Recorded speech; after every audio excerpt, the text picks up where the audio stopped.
There's another effort to try to remove the Jackson County statues of our seventh president. Voters in 2010 decided to keep the Andrew Jackson statues in downtown Kansas City and Independence in front of the courthouses. Some legislators want the public to vote again, but they'll need the legislature's approval first. Fox 4's Sean McDowell reports.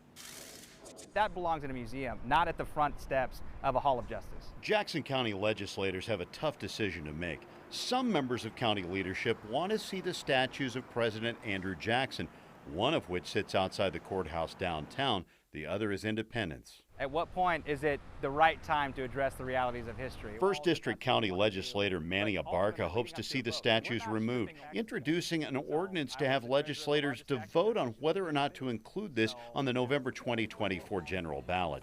History has shown Jackson to have been a slave owner and a figure that showed cruelty to Native Americans by forcing them into the reservations we know today. He owned slaves and profited off of the enslavement of people. Some who oppose this vote say the matter has already been decided. In 2020, 59% of Jackson County voters said removing the statues wasn't necessary.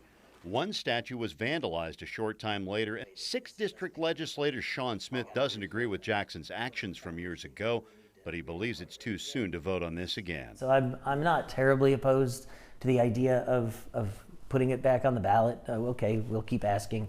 I just think 4 years later is maybe a little bit soon. Like I said, maybe every 8 to 12 years. And in the meantime, let's really invest more in telling the whole history. Plaques have been added to the Jackson statue explaining his discriminatory actions. Smith has also suggested the idea of adding a second additional monument nearby, paying respect to African American and Native American people who were harmed or killed during that era. The county legislators will need to take a vote sometime between now and next August when the November 2024 ballot is finalized. Sean McDowell, Fox 4, working for you.